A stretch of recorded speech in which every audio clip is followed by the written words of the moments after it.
ఆరోపిస్తూ ఉన్నాం. ఉదయకాలం నుండి మీతో కూడా దేవుని వాక్యాన్ని పంచుకోవటానికి, మీతో సహవాసం చేయటానికి ప్రభువు నాకు ఇచ్చిన ఈ అవకాశాన్ని బట్టి ప్రభువును స్తుతిస్తున్నాను. ప్రభువునకు కృతజ్ఞతాస్తుతులు చెల్లిస్తూ ఉన్నాను. అలాగే ఈ పరిచర్య నిమిత్తమై నన్ను ఆహ్వానించిన ఈ విడవలూరు స్థానిక సంఘానికి, హెర్మోను ప్రార్థనా మందిరంలో ఉన్న పరిశుద్ధులందరికీ, అలాగే దేవుని సేవకులు జాన్ అన్నగారికి ప్రభు అయిన క్రీస్తు యేసు వారి యొక్క నామంలో నా ప్రత్యేకమైన వందనాలు తెలియచేస్తున్నాను.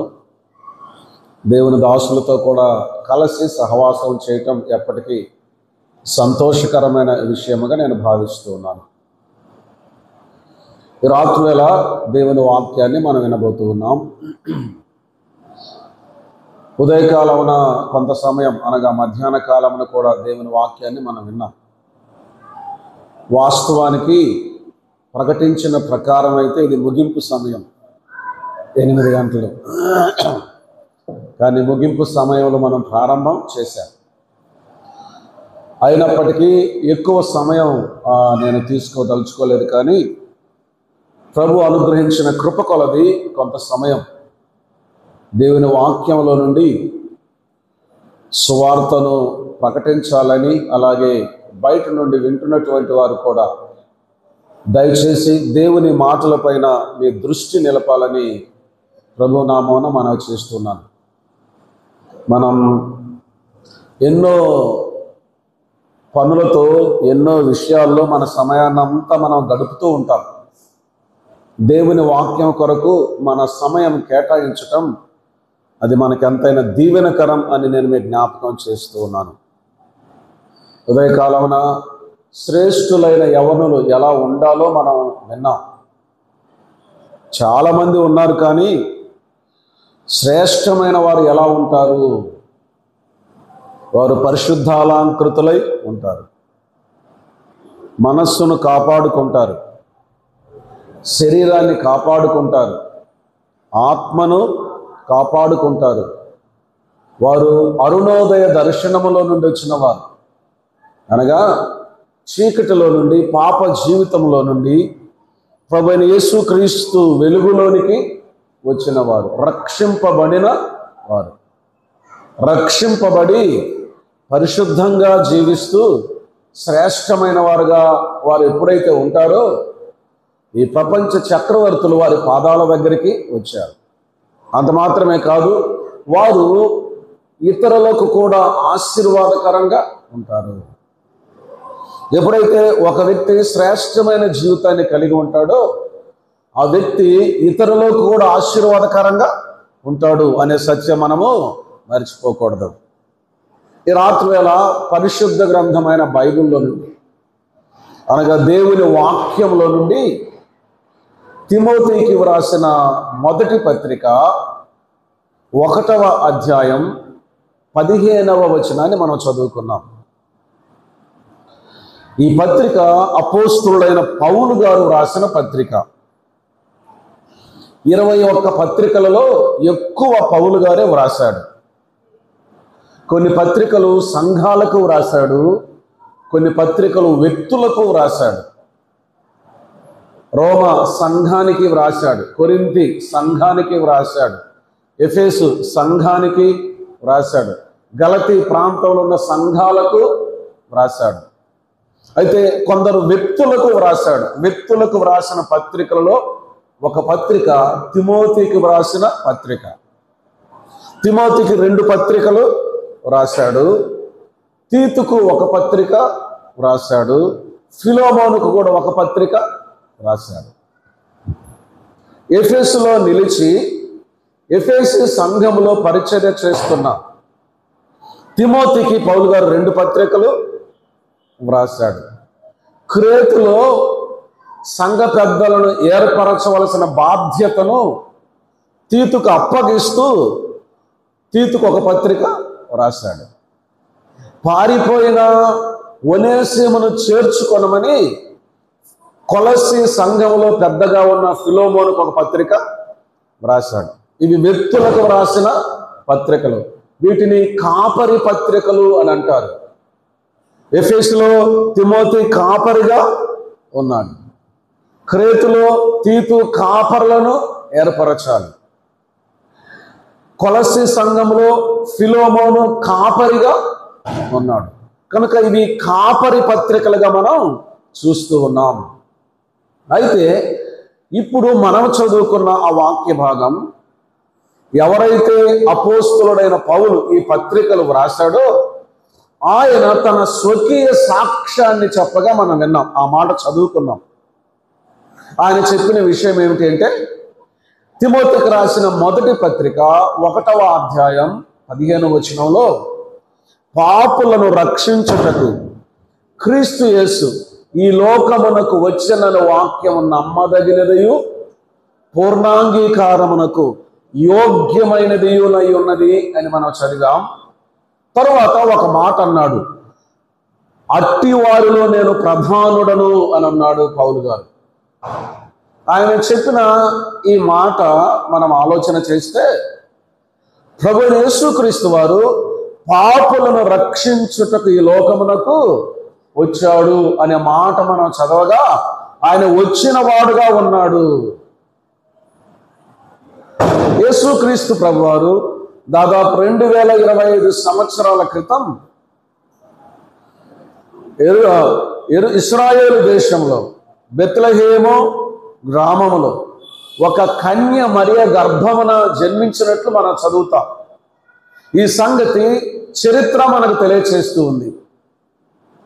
ప్రపంచ చరిత్ర ప్రభు అయిన యేసుక్రీస్తు వారి యొక్క పేరున విభజించబడింది.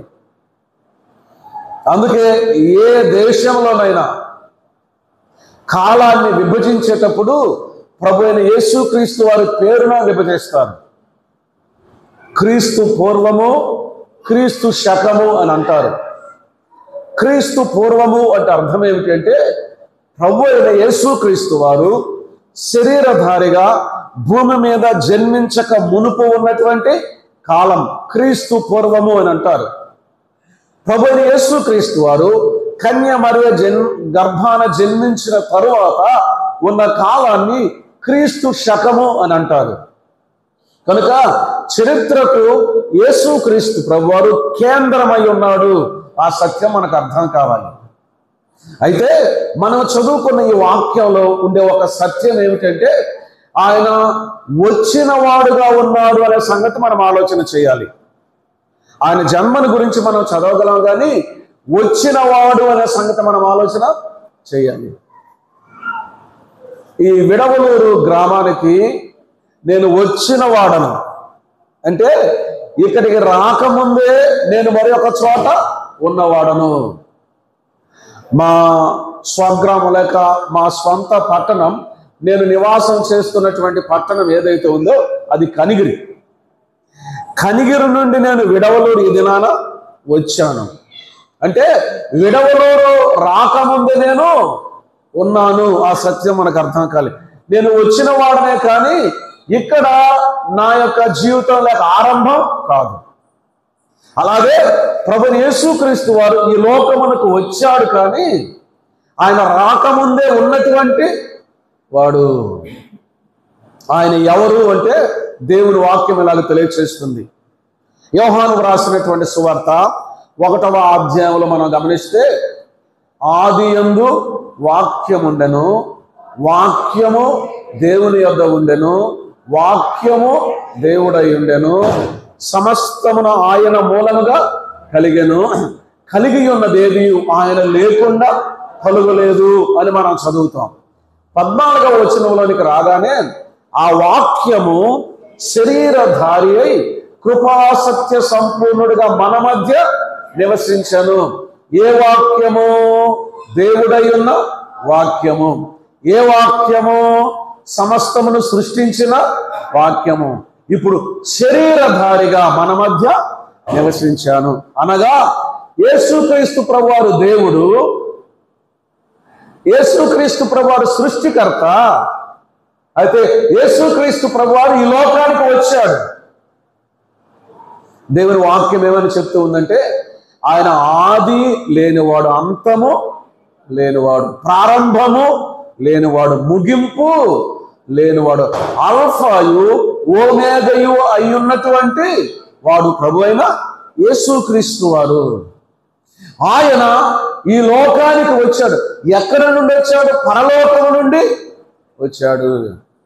అందుకే యోహాను రాసిన సువార్త 6వ అధ్యాయం అంటాడు, పరలోకము నుండి దిగి వచ్చిన జీవాహారము నేనే అని ప్రభు యేసుక్రీస్తు వారు అన్నాడు. ఆయన పరలోకము నుండి దిగి వచ్చిన వాడు.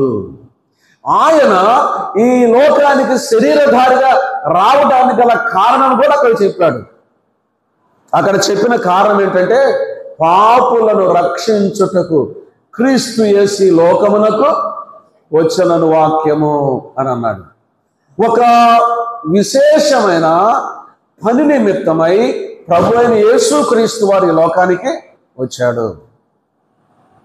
ఏమిటి ఆయన వచ్చిన పని? ఏమిటి? రక్షించుటకు వచ్చాడు. ఎవరిని రక్షించడానికి వచ్చాడు?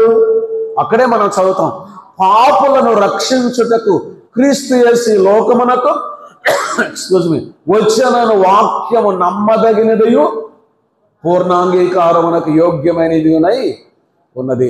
ఎవరిని రక్షించడానికి వచ్చాడు అంటే, పాపులను రక్షించటానికి ఆయన ఈ లోకానికి వచ్చాడు. శరీరధారిగా వచ్చాడు. మరి ఒక ప్రశ్న, పాపులు ఎవరు? రోమీలకు రాసిన పత్రిక 3వ అధ్యాయం 23వ వచనంలో ఇలాగూ రాయబడింది, ఏ భేదమును లేదు, అందరూ పాపము చేసి దేవుడు అనుగ్రహించు మహిమను పొందలేకపోతున్నారు. అందరూ అంటే ఏ ఖండానికి చెందిన వాడను మినహాయింపు లేదు, ఏ దేశానికి చెందిన వాడను మినహాయింపు లేదు, ఏ రాష్ట్రానికి చెందిన వాడని మినహాయింపు లేదు, ఏ పట్టణానికి చెందిన వాడని మినహాయింపు లేదు, ఏ గ్రామానికి చెందిన వాడని మినహాయింపు లేదు, ఒక భాషకు మినహాయింపు లేదు, ఒక కులానికి మినహాయింపు లేదు, ఒక జాతికి మినహాయింపు లేదు, ఒక తెగకు మినహాయింపు లేదు, ఒక వర్ణానికి, ఒక రంగుకు మినహాయింపు లేదు. అందరూ అంటే భూమి మీద జన్మించిన వారు అందరూ కూడా. అందుకే ఇలాగ చెప్పబడుతుంది, ఏ భేదము లేదు, ఖండ భేదం లేదు, దేశ భేదం లేదు, రాష్ట్ర భేదం లేదు, జిల్లా భేదం లేదు, పట్టణ భేదం లేదు, గ్రామ భేదం లేదు, రంగు భేదం లేదు, భాషా భేదం లేదు, జాతి భేదం లేదు, కుల భేదము లేదు, ధనవంతుడు పేదవాడని భేదము లేదు, ఏ భేదము లేదు. అందరూ పాపము చేశారు అని దేవుని వాక్యం తెలియజేస్తుంది. అందరూ పాపము చేసి దేవుడు అనుగ్రహించు మహిమను పొందలేక పోతూ ఉన్నారు. క్రీస్తునందు ప్రియమైన వారలారా, అటువంటి పాపులను రక్షించటానికి ప్రభువైన యేసుక్రీస్తు వారు శరీరధారిగా భూమి మీదకి దిగి వచ్చాడు. ఇప్పుడు మనం గమనించుదాం, ఆయన పరమందుండి దేవదూతల చేత ఆరాధించబడుతూ ఉన్నవాడు. ఆయన అత్యున్నతమైన సింహాసనం పైన ఆసీనుడై ఉన్నప్పుడు శరాపులు అని ఉన్నారు, మహాదూతలు అంటారు వారు. 2 రెక్కలతో తమ ముఖమును కప్పుకొనుచు, 2 రెక్కలతో తమ కాళ్లను కప్పుకొనుచు, 2 రెక్కలతో ఎగురుచు, సైన్యములకు అధిపతి యెహోవా పరిశుద్ధుడు పరిశుద్ధుడు పరిశుద్ధుడని గాన ప్రతిగానాలు చేస్తా ఉండగా, ఆరాధించబడుతున్నవాడు, పూజించబడుతున్నవాడు, స్తుతించబడుతూ ఉన్నాడు ప్రభువైన యేసుక్రీస్తు వారు. పరమందు ఓ పరిశుద్ధమైనటువంటి స్థలం. అక్కడ అపరిశుద్ధతకు తావు లేదు, అపవిత్రతకు తావు లేదు, అబద్ధమునకు తావు లేదు, ఏ పాపమునకు తావు లేదు. పరిశుద్ధుడు, పరిశుద్ధ స్థలములో పరిశుద్ధ దూతల చేత ఆరాధించబడుతున్నవాడు ఈ లోకమునకు వచ్చెను. ఈ లోకం ఎలా ఉంది చెప్పండి? లోకం పాపముతో నిండి ఉంది. పాపపు దుర్వాసన లోకములో ఉంది. భయంకరమైనటువంటి కంపు కొట్టే లోకం. పాపముతో నిండి ఉన్న లోకం. ఇలాగోసారి మనం ఆలోచన చేద్దాం, అర్థం కావటానికి చెప్తున్నాను. ప్రపంచంలో ఉండే దేశాల్లో అత్యున్నతమైన దేశముగా అమెరికాను పరిగణిస్తారు. అక్కడున్న అభివృద్ధిని బట్టి, అక్కడున్న మౌలిక సదుపాయాలను బట్టి, అక్కడున్న పరిస్థితులను బట్టి. అయితే అక్కడ శ్వేత సౌధము అని ఉంది, వైట్ హౌస్ అని అంటారు. అది ఎలా ఉంటుంది చెప్పండి? చాలా అద్భుతంగా ఉంటుంది, చాలా బాగా నిర్వహించబడుతుంది. అది నిర్వహించబడటం అంటే ఏంటి అర్థం? ఏ మురికి లేకుండా, ఏ దుర్వాసన లేకుండా, ఏ మలినము లేకుండా చాలా శుభ్రంగా ఉంచుతారు. అక్కడ ఉన్నతమైన అధికారులు, అమెరికా అధ్యక్షుడు కూడా వెళతాడు. ఆ అధ్యక్షునికి ప్రత్యేకమైన నివాసము కూడా ఉంటుంది, చాలా శుభ్రంగా ఉంటుంది. ఆ అధ్యక్షుడిని ఇలాగ మనం ఆలోచన చేద్దాం. ముంబైలో ఉన్న మురికి వాడల్లో ఒక ఇంటికి తీసుకొచ్చారనుకోండి, ఎలా ఉంటుంది చెప్పండి? ముంబై మురికి వాడలు ఎలా ఉంటాయంటే, నేను ఒకసారి వెళ్ళాను. వారి యొక్క గృహాలు కట్టుకుంటారు, కానీ ఆ ఇండ్లలోనే క్రింద ఒక కుటుంబం ఉంటుంది, మధ్యలో చెక్క కొడతారు, ఆ చెక్క పైన మరొక కుటుంబము ఉంటుంది. క్రింద ఒకే ఇంట్లో క్రింద ఒక కుటుంబం, పైన ఒక కుటుంబం. మందిరానికి వెళ్ళాలి అంటే ఎంత భయంకరమైన మురికిలో గుండా వెళ్ళవలసి వచ్చింది. అలాగుండగా మరి రేకులతో నిర్మించబడిన మరి దుర్గంధంతో భయంకరమైన మురికితో ఉండే ఇళ్లలో ఉంటారు.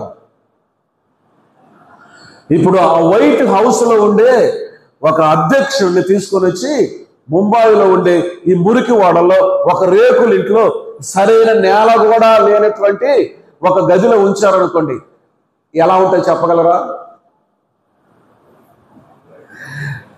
ప్రభు యేసుక్రీస్తు వారు పరలోకము నుండి భూమి మీదకి దిగి రావటం అంతకంటే ఎక్కువ. ఈ మాట అర్థం కావాలి.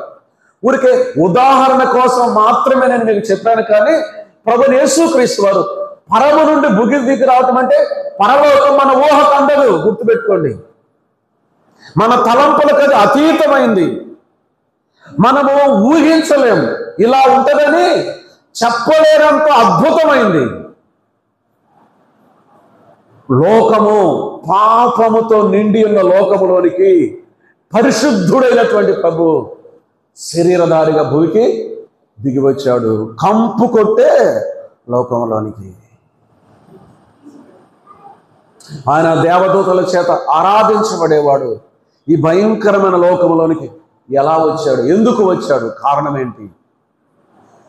కారణం ఏంటో తెలిసిన? పాపులను రక్షించుటకు. ఎవరు పాపులు? అందరూ పాపులు. మరి పాపులైన వారు అందరిని ఎందుకు రక్షించాలనుకున్నాడు ఆయన? దేవుని వాక్యం ఇలా తెలియజేస్తుంది. దేవుని ఎదుట మనం ఎలాగూ ఉన్నాము అనే విషయాన్ని రోమీలకు రాసిన పత్రిక 5వ అధ్యాయంలో 4 మాటల్లో చెప్పారు. దేవుని ఎదుట మనం ఎలా ఉన్నాం, దేవుని ఎదుట మన స్థితి ఎలా ఉన్నది అనే దానికి రోమీలకు రాసిన పత్రిక 5వ అధ్యాయంలో 4 మాటలు చెప్పారు. ఒకటి, బలహీనులమై ఉండగా అని చెప్పారు. ఎవరని చెప్పండి? మనం ఎటువంటి వారని చెప్పండి? బలహీనులము. ఎంత బలహీనులం? చాలా మంది వస్తాదులు ఉన్నారు కదా ఈ లోకంలో, వ్యాయామం చేసేవారు ఉన్నారు కదా, జిమ్ చేస్తారంటారే, ఆరోగ్యవంతులు బలవంతులు ఉన్నారు కదా. కానీ దేవుని వాక్యం చెప్పే విషయం ఏంటంటే వారు సహితం బలహీనులే అని చెప్తూ ఉంది. కరోనా 2వ తరంగంలో, సెకండ్ వేవ్లో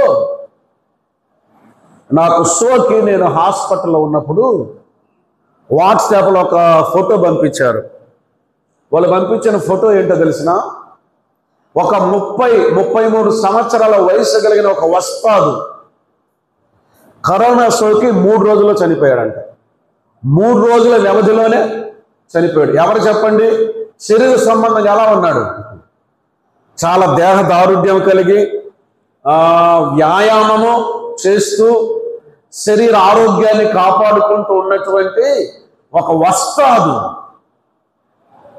రెజ్లర్ అంటారే, ఇప్పుడైనా అర్థమైందా మీకు? ఏమైపోయాడంట? కరోనా సోకి ఎన్ని రోజుల్లో? 3 రోజుల్లో చనిపోయాడు. మానవుని యొక్క ఆరోగ్యం ఎంతో బలం ఎంతో ఆ కరోనాలో తేలిపోయింది. బలహీనలు మరి విశేషంగా శరీర సంబంధమైన బలహీనత కంటే కూడా పాపము చేతిలో ఓడిపోయిన వారే ప్రతి ఒక్కరు. మానవుల్ని పాపము ఓడించింది. మన స్థితి ఎలా ఉంటుందో తెలిసిన? బలహీనులము. రెండవది భక్తిహీనులము. దేవుని ఎదుట ఏమాత్రం భక్తి లేనటువంటి వారము. మూడవ మాట ఏమని చెప్పబడిందంటే పాపులమై ఉండగా అని చెప్పాడు. ఆ మాట ఇప్పటి వరకు మనం చూసాం కదా. 4వ మాట ఏం చెప్పాడంటే శత్రువులమై ఉండగా అని అన్నాడు. ఎవరికి శత్రువులం? మనం దేవునికి శత్రువులం. దేవుని ఎదుట బలహీనులముగా ఉన్నాము, దేవుని ఎదుట భక్తిహీనులముగా ఉన్నాము, దేవుని ఎదుట పాపులముగా ఉన్నాము, దేవుని ఎదుట శత్రువులముగా ఉన్నాము. అట్టి పాప స్థితిలో ఉన్నాము. ఇటు కంపు కొట్టే మానవుల మధ్యలోనికి ప్రభువైన యేసుక్రీస్తు వారు వచ్చాడు. మానవుని యొక్క దుర్వాసన ఎంత భయంకరమైందో తెలుసా? చదువుదాం, చూడండి. రోమీయులకు రాసిన పత్రిక 1వ అధ్యాయంలోనికి రండి. రోమీయులకు రాసినటువంటి పత్రిక 1వ అధ్యాయము 26వ వచనం నుండి చదువుతున్నాను, చూడండి. రోమీయులకు రాసిన పత్రిక 1వ అధ్యాయం 26వ వచనం నుండి. అందువలన దేవుడు తుచ్చమైన అభిలాషలకు వారిని అప్పగించను. వారి స్త్రీలు సైతము స్వాభావికమైన ధర్మమును విడిచి స్వాభావిక విరుద్ధమైన ధర్మమును అనుసరించిరి. అటువలే పురుషులు కూడా స్త్రీ యొక్క స్వాభావికమైన ధర్మమును విడిచి పురుషులతో పురుషులు అవాచ్యమైనది చేయుచు తమ తప్పిదమునకు తగిన ప్రతిఫలమును పొందుచు ఒకరి ఎడల ఒకరు కామతప్తులైరి. 28వ వచనం. మరియు వారు తమ మనస్సులో దేవునికి చోటియ నొల్లకపోయిరి గనుక చేయరాని కార్యములు చేయుటకు దేవుడు భ్రష్ట మనస్సుకు వారిని అప్పగించెను. 29వ వచనం నుండి. అట్టి వారు సమస్తమైన దుర్నీతి చేతను, దుష్టత్వము చేతను, లోభము చేతను, ఈర్ష్య చేతను నిండుకొని మత్సరము, నరహత్య, కలహము, కపటము, వైరమను వాటితో నిండిన వారై కొండెగాండ్రును, అపవాదకులను, దేవద్వేషులను, హింసకులను, అహంకారులను, బింకములాడువారును, చెడ్డవాటిని కల్పించువారును, తల్లిదండ్రులకు అవిధేయులను, అవివేకులను, మాట తప్పువారును, అనురాగ రహితులను, నిర్దయులు నైరి. ఇట్టి కార్యములను అభ్యసించేవారు మరణమునకు తగినవారు అను దేవుని న్యాయ విధిని వారు బాగుగా ఎరిగియుండి వాటిని చేయుచున్నారు. ఇది మాత్రమే గాక వాటిని అభ్యసించు వారితో సంతోషముగా సమ్మతించుచున్నారు. ఎంత కంపు విన్నారండి? ఎంత దుర్వాసన కొడుతుంది ఈ లోకంలో. ఎటువంటి భయంకరమైన పాపంలో ఉన్నాడు మానవుడు. ఈ ఘోరమైన, ఈ భయంకరమైన పాపుల మధ్యకు పరిశుద్ధుడైన దేవుడై ఉన్న ప్రభువైన యేసుక్రీస్తు వారు మానవునిగా శరీరధారిగా భూమికి దిగి వచ్చాడు. ఆ సంగతిని ఉటంకిస్తూ పౌలు గారు చెప్తున్నాడు, పాపులను రక్షించుటకు క్రీస్తు యేసు ఈ లోకమునకు వచ్చాను అని అన్నాడు. క్రీస్తునందు ప్రియమైన వారలారా, ఎందుకు ఆయన అలాగ వచ్చాడు గల కారణం ఏంటో తెలిసిన? ఆదికాండ గ్రంథంలోనికి రండి, మనం చదువుదాం. 1వ అధ్యాయం, మీ బైబిల్ గ్రంథాన్ని చూడండి. ఆదికాండం 1వ అధ్యాయం 27వ వచనాన్ని చదువుతున్నాను. ఆదికాండం 1:27. దేవుడు తన స్వరూపమందు నరుని సృజించెను, దేవుని స్వరూపమందు వారిని సృజించెను, స్త్రీని గాను పురుషుని గాను వారిని సృజించెను. ఎందుకు? పాప మానవాళి పట్ల, నరుని పైన, మనుషుని పైన ఆయనకంత ప్రేమ ఎందుకు గల కారణం ఏమిటంటే ఆయన తన స్వరూపమందు తన పోలిక చొప్పున నరుని సృజించాడు. మానవుడు దేవుని పోలికలో సృష్టించబడ్డాడు. దేవుని పోలికలో సృష్టించబడిన మానవుడు దేవునికి ఏమవుతాడు? దేవుని బిడ్డ అవుతాడు, దేవుని పిల్లలు అవుతాడు మానవుడు. అందుకే ఆయన మానవుని పైన అంత అపారమైన ప్రేమను చూపిస్తూ ఉన్నాడు. అర్థం కావటానికి ఒక ఉదాహరణ చెప్తాను, వినండి. ఎవరైనా మీ ఎదుటికి ఒక భిక్షగాడైనటువంటి వ్యక్తిని శుష్కించిపోయాడు, హస్తిపంజరం లాగున్నాడు, ఆరోగ్యం లేదు, ఆ వ్యక్తిని అక్కడ తీసుకొని వచ్చి మీ ఎదుటి నిలవబెట్టి మరొక వైపున ఒక గంప నిండా బంగారం తెచ్చి మీ ఎదుటించాడు అనుకోండి. ఇప్పుడు ఒక ప్రశ్న అడిగాడు, ఏమిటంటే మీకేమి కావాలనో కోరుకో, ఈ మనిషి కావాలనా, ఈ బంగారం కావాలనా, ఏమి కావాలో కోరుకో అంటే మీరేం కోరుకుంటారు? న్యాయంగా చెప్పండిలే, యథార్థంగా చెప్పండి. బంగారాన్ని కోరుకుంటారు. మీరు చాలా మంచోళ్ళు, విడవలూరులో ఉండేవాళ్ళు, సత్యం చెప్తా ఉన్నారు. బంగారాన్ని కోరుకుంటాం ఖచ్చితంగా. ఎవరైనా ఆ మనిషిని మనం ఇష్టపడాలని కోరుతాం. ఒకవేళ దేవుణ్ణి కనుక ఆ ప్రశ్న అడిగితే, దేవా ఈ మనుషుడు నీకు కావాలనా, ఈ బంగారం నీకు కావాలనా దేవా అని అడిగితే దేవుడు ఏమి కోరుకుంటారు చెప్పండి? ఆ మనుషున్నే కోరుకుంటాడు. కారణం ఏంటి? ఇప్పుడు మీకు అర్థం కావటానికి ఇలాగ చెప్తాను కనండి. ఇప్పుడు ఆ బంగారం అలాగే ఉంచి అక్కడున్న ఆ బలహీనుడైన మనిషిని ప్రక్కకు తీసి నీ కొడుకును కానీ నీ కూతురును కానీ ఇప్పుడు అక్కడ నిలవబెట్టి ఇప్పుడు నిన్ను ప్రశ్నిస్తే నీకేం కావాలా? బంగారం కావాలా, ఈ నీ బిడ్డ కావాలా అని అడిగితే నువ్వు ఇప్పుడు ఎవరిని కోరుకుంటావు? చెప్పండి అమ్మా, ఇప్పుడు అని చెప్పండి. ఇప్పుడు కూడా బంగారమే కావాలా మీకు?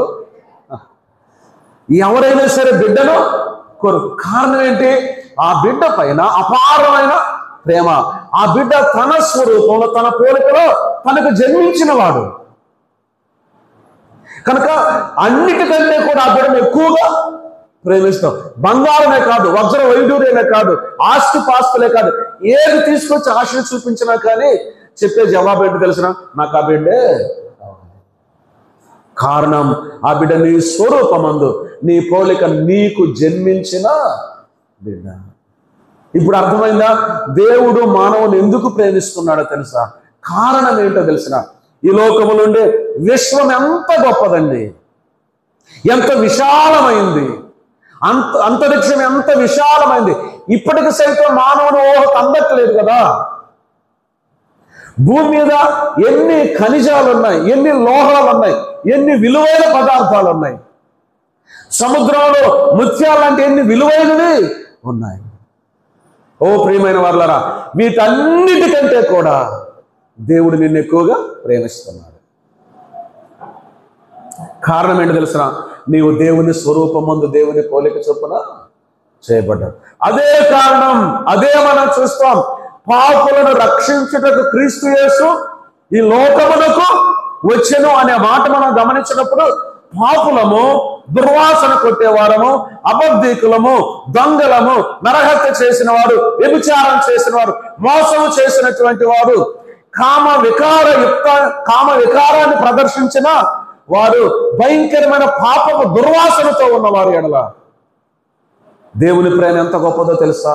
ఆయన శరీరధారిగా భూమికి దిగి వచ్చాడు, మానవునిగా ఈ యొక్క లోకానికి వచ్చాడు. కారణం ఏంటి తెలిసిన? రక్షించటానికి. ఎందుకు రక్షించాలి? కారణం ఏంటి తెలిసిన? మనమంటే ఆయనకు ప్రేమ. ఎందుకు? ఆయన స్వరూపమందు మనల్ని చేశాడు, ఆయన పోలికలో మనలను చేశాడు. ఆ సత్యాన్ని పౌలు గారు ఇక్కడ చెప్తూ ఏమన్నాడంటే, పాపులను రక్షించుటకు క్రీస్తు యేసు ఈ లోకమునకు వచ్చెనని వాక్యము నమ్మదగినదియు పూర్ణాంగీకారమునకు యోగ్యమైనది ఉన్నది. పాపులను రక్షించుటకంటే అర్థం ఏంటంటే పాపము ద్వారా మనకు ప్రమాదం ఉంది అని అర్థం. పాపము ద్వారా భయంకరమైన ప్రమాదం ఉంది. ఒక మాట నేను చెప్తున్నాను వినండి. ఉన్నారు మీరు ఇక్కడ? పాపము చేసి సంతోషంగా ఉండే వ్యక్తిని ఒక్క వ్యక్తిని చూపించండి నాకు ఈ లోకంలో. పాపము చేసి సమాధానంగా ఉండే వ్యక్తిని ఒక్క వ్యక్తిని చెప్పండి. పాపము చేసి నెమ్మదిగా ఉండే వ్యక్తిని ఒక్క వ్యక్తిని చెప్పండి. ఎవ్వరూ లేరు. వాడు నేరం చేసి తప్పించుకున్నా కూడా కానీ హృదయంలో ఏముండదు? నెమ్మది ఉండదు, సమాధానము ఉండదు. పాపము చేసి నెమ్మదిగా ఉండగలిగిన వారు ఎవ్వరు కూడా లేరు. పాపం మన సమాధానాన్ని తీసివేస్తుంది. రెండవది, పాపం మనకు మరణాన్ని తీసుకొని వచ్చింది. దేవుని వాక్యం ఇలాగ తెలియచేస్తుంది. ఏలయనగా ఒక మనుషుని ద్వారా పాపము ద్వారా మరణమును లోకములోనికి ఎలాగో ప్రవేశించెను. మొదటి ప్రమాదం ఏంటి? నెమ్మది లేదు, శాంతి లేదు, సమాధానం లేదు. రెండవ ప్రమాదం ఏంటి? పాపం ద్వారా మరణం వచ్చింది. పాపం లేకపోతే మానవునికి మరణమే లేదు. ఈ మరణానికి కారణం పాపం. మూడవది అత్యంత భయంకరమైనది ఏంటో తెలిసిన? నరకం. దాన్ని బైబిల్ గ్రంథం ఏమని చెప్తుందంటే రెండవ మరణము అని చెప్తుంది. అందుని గురించి వాక్యం చెప్పే విషయం ఏంటో తెలిసిన? అగ్ని ఆరదు, పురుగు సావదు, యుగాయుగములు యాతన. నరకములో ఏముంటుందో తెలుసా? అగ్ని ఉంటుంది. ఎప్పుడు ఆరిపోతుందో తెలిసిన? ఆరని అగ్ని. ఈ మానవుడు పాపము చేసినందువలన ఎక్కడికి వెళుతున్నాడు? నెమ్మది లేక, శాంతి సమాధానం లేక ఈ శరీర మరణాన్ని అనుభవించి ఇదిగో అగ్నిగుండం అనే రెండవ మరణంలోనికి వెళ్ళిపోతున్నాడు. పాపం ద్వారా ఎంత ప్రమాదమో చూడండి. పాపం చేసి దేవుని చేతిలో తప్పించుకోగలిగిన వారు ఎవ్వరు కూడా లేరు. అందుకే దేవుని వాక్యం ఇలా తెలియచేస్తుంది, మీ పాపము మిమ్మును పట్టుకొనును. కాపాడేవాడు కావాలండి, రక్షించేవాడు కావాలి, విమోచించేవాడు కావాలి. ఏ మనుషునికి చేత కాదు. కారణం ఏం తెలిసిన? ఏ భేదం లేదు, అందరూ పాపం. ఒక పాపి మరొక పాపిని ఎలాగో రక్షించగలడు? ఒక వ్యక్తి కాలువలో పడి మునిగిపోతూ కొట్టుకొని పోతా ఉన్నాడు. వాడిని రక్షించడానికి ఇంకొక మనిషి దుమికాడు. వాడు కూడా కొట్టుకొని పోతా ఉన్నాడు. ఇద్దరు కొట్టుకొని పోతా ఉన్నారు. కారణం ఏంటి తెలిసిన? ఇద్దరికి ఈత రాదు. ఇప్పుడు మరొక వ్యక్తి వచ్చాడు, అందులోనికి దుమికి వీరిద్దరిని కాపాడి బయటకు తీసుకొని వచ్చాడు. కారణం ఏంటి? అతనికి ఈత వచ్చు. ప్రశ్న ఏమిటంటే ఒక పాపిని ఎలాగ రక్షించగలడు? అది సాధ్యమయ్యే పని కాదు. అందుకే పాపము లేని వ్యక్తిగా ప్రభు యేసుక్రీస్తు వారు భూమి మీదకి దిగి వచ్చాడు. యేసుక్రీస్తు ప్రభు వారి గురించి చెప్పబడిన మాట ఏమిటంటే పవిత్రుడు, నిర్దోషి, నిష్కల్మషుడు, పాపులలో చేరక ప్రత్యేకముగా ఉన్నవాడు. పాపులను రక్షించటానికి వచ్చిన పవిత్రుడైన వాడు ప్రభు అయిన యేసుక్రీస్తు వారు. పవిత్రుడు అయితేనే పాపును రక్షించగలడు. ఆయనను సిలువ వేసిన వారు సహితం ఆయనలో ఏ దోషాన్ని, ఏ నేరాన్ని, ఏ పాపాన్ని నిరూపించలేకపోయారు. ఆయన జీవించిన కాలంలో యూదులు వాదనకు వచ్చారు. ప్రభు అన్నాడు, నాలో పాపం ఉన్నదని మీరు ఎవరు స్థాపించిననగా ఎవరికి చేత కాలేదు. అప్పగించిన యూదా అన్నాడు, నిరపరాధ రక్తాన్ని చిందించానన్నాడు. సిలువ వేయడానికి తీర్పు తెచ్చిన పిలాతు అన్నాడు, నేను ఈ విషయంలో నిర్దోషిని చేతులు కడుక్కున్నాడు. ఆయన భార్య పిలాతు భార్య అనింది, ఆ నీతిమంతుని జోలికి పోవద్దు అనింది. చివరకు సిలువేమని కేకలు వేసిన వారు కూడా ఏమన్నా తెలిసిన?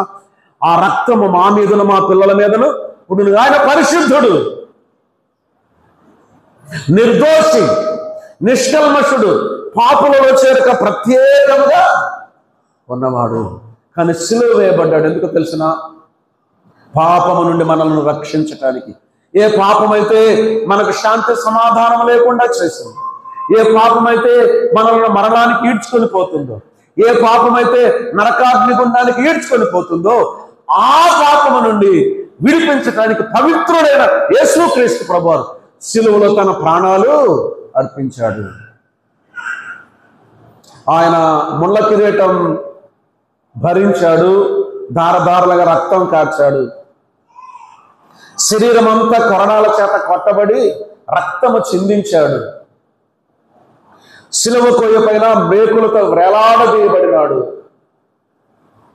దేవుని వాక్యం ఇలాగ తెలియచేస్తుంది, అతని నలుగొట్టుటకు యెహోవాకు ఇష్టమాయను.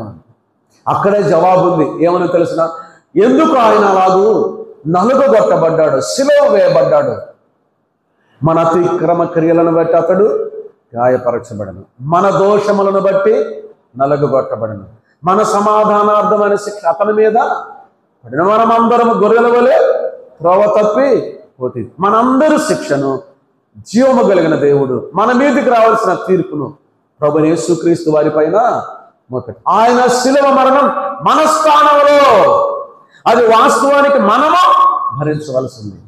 కానీ మన స్థానంలో ప్రభువైన యేసుక్రీస్తు వారు శిలువలో మరణించి చివరి బొట్టు వరకు తన రక్తాన్ని కార్చాడు. ఆయన కార్చిన పవిత్రమైన పరిశుద్ధమైన రక్తములోని మన పాపములకు ఏమి కలిగింది? క్షమాపణ కలిగింది. ఇప్పుడు యేసుక్రీస్తు ప్రభువుని అంగీకరించి రక్షింపబడి, ప్రభువా నీవు ప్రభువని దేవుడు అని నేను ఒప్పుకుంటున్నాను, నా పాపముల కొరకే నీవు సిలువలో రక్తము కార్చావు, మరణించావు, సమాధి చేయబడ్డావు, మరణాన్ని జయించి తిరిగి లేచావు అని మనం ఎప్పుడైతే పశ్చాత్తాపంతో పాపినైన నన్ను క్షమించి ప్రభువాన్ని వేడుకుంటామో ఏం జరుగుతుందో తెలిసిన? నీ పాపములకు క్షమాపణ కలుగుతుంది, నీ హృదయంలో శాంతి సమాధానం వస్తుంది, నీ హృదయానికి విశ్రాంతి కలుగుతుంది. అందుకే ప్రభువైన యేసుక్రీస్తు వారు శరీరధారిగా భూకి దిగి వచ్చినప్పుడు ఆయన ఇలాగ చెప్పాడు, ప్రయాసపడి భారము మోసుకొనుచున్న సమస్తమైన వారలారా నా యొద్దకు రండి, నేను మీకు విశ్రాంతిని కలుగజేతును. యేసు ప్రభువారు నమ్ముకుంటే హృదయంలో విశ్రాంతి, నెమ్మది, సమాధానం. మీరు ఎప్పుడైనా చూసారా? ఈ శాంతి లేక, ఈ సమాధానం లేక, ఈ నెమ్మది లేక జీవితంలో విసిగిపోయి చాలా మంది తమ ప్రాణాలను తామే తీసుకున్నవారు ఉన్నారు. అనగా ఆత్మహత్య చేసుకున్న వారు కూడా ఉన్నారు. వీరిలో ఎవరున్నారు తెలిసిన? పెద్ద పెద్ద గొప్ప గొప్ప వాళ్ళు కూడా ఉన్నారండి. ఏ ఆధారం లేని పేదలు మాత్రమే కాదు, పేదలు కాదు, గొప్ప గొప్ప ఉన్నతమైన ధనవంతులు ఏం చేశారు? ఆత్మహత్య చేసుకున్నారు. ఎక్కువ ఆత్మహత్య చేసుకొని చనిపోయింది వాళ్ళే. పేరుంది, ప్రఖ్యాతి ఉంది, ఆస్తి ఉంది, అంతస్తు ఉంది, ఐశ్వర్యం ఉంది, అన్నీ ఉన్నాయి, కానీ ఏం లేదు హృదయంలో? సమాధానం లేదు. సమాధానం లేకపోవటానికి కారణం వారికి తెలియలేదు. సమాధానం కోసం కొంతమంది ఏం చేస్తున్నారు తెలిసిన? తీర్థయాత్రలు చేస్తున్నారు, పుణ్యకార్యాలు చేస్తా ఉన్నారు. కొంతమంది ఏం చేస్తున్నారు తెలిసిన? దేశాలు విదేశాలు లేకపోతే యాత్రా స్థలాలు తిరిగి ప్రశాంతంగా ఉండాలనుకుంటున్నారు. అయినా వారికి శాంతి లేదు, సమాధానం, నెమ్మది లేదు. కారణం ఏంటో తెలిసిన? ఆ శాంతి, సమాధానం, నెమ్మది లేకపోవటానికి గల కారణం ఏంటో వాళ్ళకి తెలియదు. లేకపోవటానికి కారణం ఏంటో తెలిసిన? పాపం. పాపం హృదయాన్ని గలిబిలి చేసింది, గందరగోళం చేసింది, అయోమయం చేసింది. కనుక యేసుక్రీస్తు ప్రభువారు మాత్రమే ఆ వ్యక్తికి సమాధానం ఇవ్వగలడు. అందుకే ఇలాగంటున్నాడు, ప్రయాసపడి భారం మోసుకొనుచున్న సమస్తమైన వారలారా నా యొద్దకు రండి, నేను మీకు విశ్రాంతిని కలుగజేస్తాను. సీమోను అనే ఒక వ్యక్తి ఇంటిలో యేసుక్రీస్తు ప్రభువారు ఆహ్వానించబడ్డాడు భోజనం చేయడానికి. ఆ ఊరిలో ఉండే పాపాత్మురాలైన ఒక స్త్రీ అక్కడికి వచ్చింది. వచ్చి ఆమె ఏం చేసిందంటే, తన కన్నీటితో యేసు ప్రభువారి యొక్క పాదాలను కడిగి, తన తల వెంట్రుకలతో ఆయన పాదాలను తుడిచి, ఆయన దగ్గర పశ్చాత్తాపడుతూ ఉంది. కారణం ఏంటి తెలుసు? ఆమె ఎవరు? పాపాత్మురాలైన స్త్రీ. పశ్చాత్తాపడి ఏడుస్తూ విలపిస్తూ ఉంటే యేసుక్రీస్తు ప్రభువు ఏమన్నా తెలుసిన? అమ్మా, నీ విస్తార పాపములు క్షమించబడి ఉన్నవి అని అన్నాడు. నీ విశ్వాసము నిన్ను రక్షించను అని అన్నాడు. మొదట ఏం జరిగింది? పాప క్షమాపణ జరిగింది. రెండవది ఏం జరిగింది? రక్షింపబడింది. ఇప్పుడు మూడవదిగా యేసు ప్రభువు ఏమన్నా తెలిసిన? సమాధానము గలదానివై వెళ్ళము. సమాధానం లేని, నెమ్మది లేని, గలిబిలుగా ఉన్న జీవితాలకు ప్రభువు యేసుక్రీస్తు వారు సమాధానం ఇస్తాడు. అంత పాపాత్మురాలైన స్త్రీకే యేసు ప్రభువు ఏం చేశాడు? పాపాలను క్షమించి సమాధానము ఇచ్చాడు. సమాధానము లేకపోవటానికి గల కారణం పాపం. ఇది అర్థం కావట్లే. అందుకని ఆ పాపము ద్వారా వచ్చిన నెమ్మది లేని జీవితాన్ని వారు అనుభవిస్తూ నెమ్మది కోసం ఇంకా ఎక్కువ పాపం చేస్తున్నారు. మీకు అర్థం కావటానికి చెప్పమంటారా? ఒక ఉదాహరణ చెప్తాను వినండి. నాకు బాగా తెలిసిన ఆయన ఒక ఆయన ఉన్నాడు. పచ్చి తాగుపోతూ,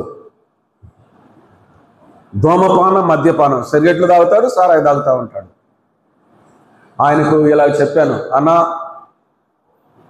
ఈ వ్యసనాలతోటి నీ జీవితాన్ని నువ్వు నాశనం చేస్తున్నావు, పాడు చేసుకున్నావు.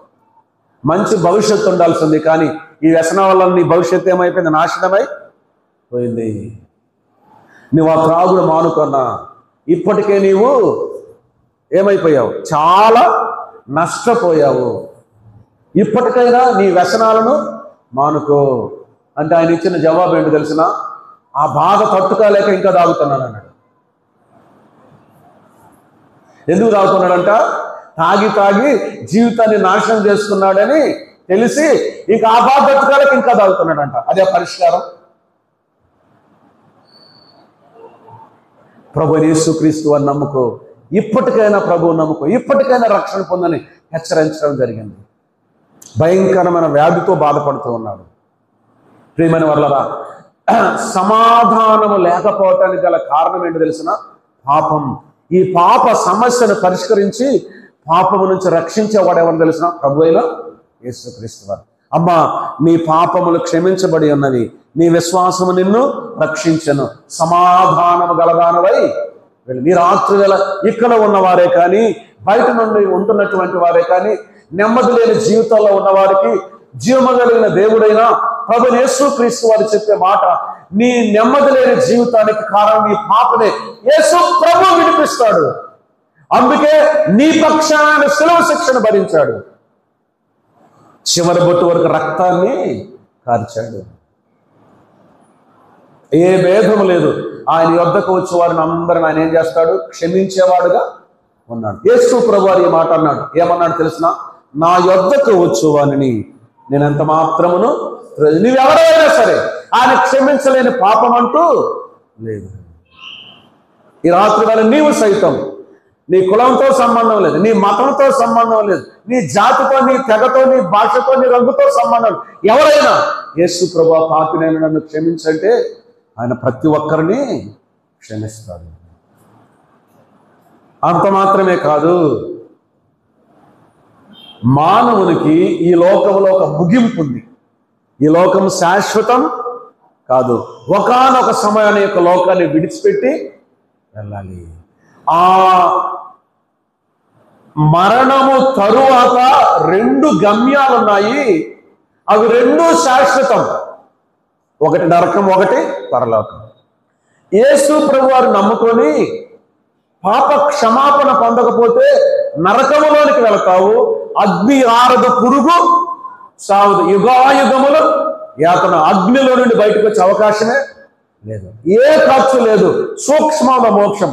ఉన్న పాటనే, ఉన్న చోటునే యేసు ప్రభువా పాపినైన నన్ను క్షమించు అంటే నీ శాశ్వతంగా పరలోక రాజ్యంలో ఉంటావు. మానవునికి రెండు గమ్యాలు శాశ్వతం. యేసు ప్రభువారు నమ్ముకుంటే పరలోకం, నమ్మకపోతే నరకం. అందుకే పాపులమైన మనలను రక్షించి సమాధానమిచ్చి ఆ భయంకరమైన ఘోర నరకాన్ని తప్పించి పరలోక రాజ్య వారసులనుగా చేయటానికే ప్రభు యేసుక్రీస్తు వారు శరీరధారిగా భూమికి దిగి వచ్చాడు. అదే పౌలు గారు ఇక్కడ చెప్తూ ఉన్నాడు. ఏమంటున్నాడో తెలిసిన, పాపులను రక్షించుటకు క్రీస్తు యేసు ఈ లోకమునకు వచ్చిన వాక్యము నమ్మదగినదియు పూర్ణాంగీకారమునకు యోగ్యమైనది ఉన్నది. ఇది నమ్మదగినది, పూర్ణాంగీకారమునకు యోగ్యమైనది ఉన్నాయి, అంగీకరించడానికి యోగ్యమైనది, నమ్మదగినది. ఎందుకంటే ఇది కథ కాదు, చరిత్రలో జరిగిన విషయం. ఇంకొక విషయాన్ని నేను చెప్పి నేను ముగిస్తాను. ముగించాలనుకున్న సమయం అయిపోయింది. ఇంకొక విషయాన్ని చెప్పి నేను ముగిస్తాను.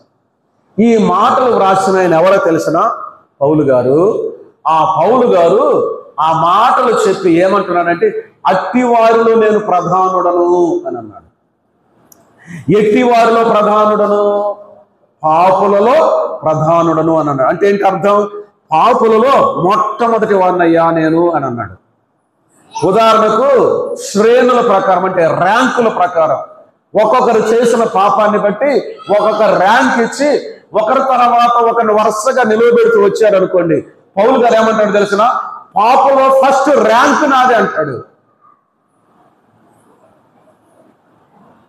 అర్థమవుతుందా? ఎందుకు అన్నాడు తెలుసా? అర్థం కాలేదు. ఉన్నారా మీరు ఇక్కడ? ఒకసారి ఆలోచన చేయండి. పౌలు గారు ఇలాగంటున్నాడు, పాపులందరికీ ర్యాంకులు ఇస్తే మొదటి పాపిని నేనే అన్నాడు. ఎందుకు అన్నాడు తెలిసిన, అతన్ని పౌలును ప్రధాన పాపిగా చేసింది ఏంటో తెలిసిన? చెప్తారు ఎవరైనా? నేనే చెప్తాను, వినండి. పౌలును ప్రధాన పాపిగా చేసింది పౌలు యొక్క మతము. గుర్తుపెట్టుకోండి. యేసు ప్రభువును నమ్ముకున్నాడు, రక్షింపబడ్డాడు. అంతకుముందు ఈ పౌలు ఎటువంటి వాడు తెలిసిన? సౌలుగా ఉన్నాడు. ఆయన ఎటువంటి వాడో తెలిసిన? మత నిష్ఠ కలిగిన వాడు. ఇంకా ఏం చేశాడు తెలిసిన? తన మతాన్ని కాపాడుకోవటానికి హింస కూడా చేశాడు. చదువుతున్నాను చూడండి. 1వ అధ్యాయంలోనికి రండి. తిమోతి మొదటి పత్రిక 1వ అధ్యాయం 12-13 వచనాలు చదువుతున్నాను. వచనం 12-13. పూర్వము దోషకుడను హింసకుడను హానికరుడనైన నన్ను. ఎవరంటైనా? పూర్వము దోషకుడు, హింసకుడు, హానికరుడు. దూషించేవాడు, హింసించేవాడు, హాని చేసేవాడు. అపోస్తలుల కార్యగ్రంథం 9వ అధ్యాయంలోనికి రండి. ఏమిటి ఆయన చేసిన పని? 1వ వచనం చదువుతున్నాను. అపోస్తలుల కార్యగ్రంథం 9వ అధ్యాయం 1వ వచనం. సౌలు ఇంకను ప్రభు యొక్క శిష్యులను బెదిరించుటయును హత్య చేయుటయును తనకు ప్రాణాధారమైనట్టు ప్రధాన యాజకుని యొద్దకు వెళ్ళి ఏం చేశాడంట? ఏం చేశాడు చెప్పండి? శిష్యులను బెదిరించుటయు హత్య చేయుట తనకు ప్రాణాధారం అనుకోండి. ఎందుకు? ఇప్పుడు యేసు ప్రభు వారు నమ్ముకున్న శిష్యులను బెదిరించటమే, వారిని చంపటమే, వారిని హత్య చేయటమే తనకు ప్రాణాధారం అనుకున్నాడు. కారణం ఏంటి? కారణం ఏంటి తెలిసిన? తన మతాన్ని కాపాడుకోవటానికి, యూదా మతాన్ని కాపాడుకోవటానికి. వీళ్ళు నా మతాన్ని దెబ్బతీస్తూ ఉన్నారు కనుక నా మతాన్ని నేను కాపాడుకోవాలంటే ఏం చేయాలి? వీళ్ళను బెదిరించాలి, తర్వాత వీళ్ళను హత్య చేయాలి. ఇప్పుడు జరుగుతుంది ఏంటి? మతము పేరున జరుగుతున్నంత హింస ఇంకా ఏ పేరున జరగటం లేదు. గుర్తుపెట్టుకోండి. ప్రపంచం ఎంత అంధకారంలోనికి వెళ్ళిపోయింది. నైజీరియా దేశంలో క్రైస్తవులైనటువంటి వారిని వేరే మతం వారు పిట్టలను కాల్చినట్టు కాల్చి చంపేస్తా ఉన్నారు. మతము పేరున హత్యలు కూడా జరుగుతూ ఉన్నాయి. అనేక మంది హతసాక్షులు అయ్యారు. మతము పేరున మేము దేవుని పిల్లలము, దేవుడు మాకున్నాడని చెప్పుకుంటూ మతము పేరునంటే దేవుని పేరుని హింస, దూషణ, హాని, మానవత్వాన్ని మరచి క్రూరమైన పనులు, హృదయం కఠినమైపోతుంది. హృదయాన్ని కఠినం చేసిన తెలిసిన మతం. అందుకే ఒక దేవుని దాసుడు తెలిసిన మతం అంటే మదము అని అన్నాడు. ఈయన ఎటువంటి వాడు తెలిసిన? పాపులో ప్రధానుడు అన్న ఆయన ఎటువంటి వాడు తెలిసిన? పాపులో ప్రధానుడు ఎందుకున్నారు తెలిసిన? మతాన్ని కాపాడుకోవటానికి, ప్రభువుల గురించి, రక్షణను గురించి ప్రకటించేవాడిని బెదిరించడానికి, హత్య చేయటానికి కూడా సిద్ధపడిన వాడు. మతం పేరున మారణ హోమం. ఈ లోకంలో ప్రస్తుతం ప్రపంచంలో జరుగుతున్నది కూడా అదే. కానీ యేసుక్రీస్తు ప్రభువారు మతాన్ని స్థాపించడానికి వచ్చినవాడు కాదు, మనుషులను బాగు చేయటానికి వచ్చాడు. మనుషులను ప్రేమించి మనుషులను బాగు చేయటానికి వచ్చినవాడు ప్రభు అయిన యేసుక్రీస్తు. ఈ సంగతి అర్థమైంది నాకు. ఈ సౌలనే పౌలుకు ఈ సంగతి అర్థమైంది. తన దుస్థితి, తన దౌర్భాగ్య స్థితి, తన హీన స్థితి, తనంత చెడ్డవాడుకున్నాడు అర్థమైంది. అర్థమై ప్రభు దర్శించగానే ఏమంటాడు? నేను ఇంతవరకు చేసింది ఏంటో తెలిసిన? తప్పు. యేసు ప్రభు నన్ను క్షమించు. అందుకే ఇక్కడ ఏమంటాడు తెలిసిన? తెలియక అవిశ్వాసం వలన చేసి గనక కనికరించబడుతుంది. మతం పేరున మారణ హోమం చేసే వాళ్ళు ఎందుకు చేస్తున్నారు తెలిసిన? తెలియక, అవివేకం, అవిశ్వాసం, విషయం గ్రహింపులోనికి రాక, అర్థం చేసుకోక, ప్రభు ప్రేమను గుర్తించలేక. కానీ ప్రభు ఆయన దర్శించాడండి. దర్శిస్తే తన పాపం ఒప్పుకున్నాడు. మతం విషయంలో నిష్ఠ కలిగిన వాడు, నిందలేనివాడు. ఫిలిప్పీలకు రాసిన పత్రిక 3వ అధ్యాయంలోనికి రండి. ఇప్పుడు అవసరమైన తర్వాత చదువుకోండి. 3వ అధ్యాయంలో ధర్మశాస్త్ర విషయం అనింద్యుడనై ఉంటిని అని అన్నాడు. ఏ నిందలేనివాడు మతం విషయంలో. కానీ మతంలో ఉన్నప్పుడు ఎటువంటి వాడంట? ప్రధాన పాపిని. మతం ఒక వ్యక్తిని ఏం చేసింది? చెప్పండి. మతం ఒక వ్యక్తిని ఏం చేసింది? పాపిని చేసింది, క్రూరుణ్ణి చేసింది, దుర్మార్గుణ్ణి చేసింది, తోటి మానవుడిలో ప్రేమ లేకుండా చేసింది, హింసకు ప్రేరేపించింది, క్రూరత్వాన్ని తీసుకొచ్చింది మానవులు. ఏంటి మతం? కానీ ప్రభు ఎందుకు వచ్చాడు తెలిసిన? ప్రేమను చూపించడానికి వచ్చాడు. ప్రపంచం నుండి క్రైస్తవులు ఎవరైనా హింసింపబడటానికి, దూషింపబడటానికి, కొట్టబడటానికి, చంపబడటానికి వారు ఇష్టపడి వారు లేక భరించారే కానీ తిరిగి ప్రతీకారం చేయడానికి ఎవరు కూడా ప్రయత్నం చేయరు. నిజమైన ప్రభు నమ్ముకొని రక్షింపబడ్డ క్రైస్తవులు. కారణం ఏం తెలిసిన? నిజంగా వారు దేవుని ప్రేమను ఎరిగిన వారు. ఓ క్రీస్తునందు ప్రేమని వర్లరా, మతములో నుండి బయటికి రావాలి. ఈయనను కూడా ప్రభు రక్షించాడు. ఎవరిని? పౌలు గారిని. మతంలో ఉండి దూషకుడుగా, హింసకుడిగా, హానికరుడిగా ఉన్నా కూడా యేసు ప్రభు వారి దగ్గరికి వచ్చి, ప్రభు ఆ పాపినైనా నన్ను క్షమించంటే ఈ ప్రధాన పాపి కూడా ఏమయ్యాడు? క్షమించబడ్డాడు, రక్షించబడ్డాడు. ఈ రాత్రి ఇటు గొప్ప రక్షణ ప్రభు ఎవరికైనా దయచేస్తాడు. ఆయన ఇంకనూ ప్రేమిస్తున్నాడండి. ఇన్ని చేసినా ఇంకా ఎందుకున్నారు? కారణం ఆయన ప్రేమ. అందరినీ ప్రేమిస్తున్న ప్రభు. దేవుని వాక్యం నాకు తెలియజేస్తుంది.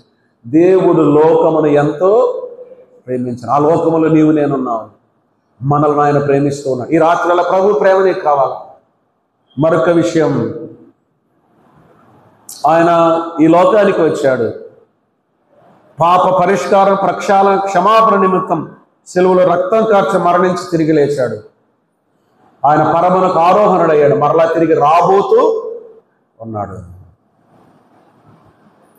ఆయన ఎప్పుడు వస్తాడో తెలియదు, నీవు ఎప్పుడు పోతావో తెలియదు. ఆయన రాకముందే నీవు పోకముందే పాప క్షమాపణ పొందకపోతే నరకం తప్పదు.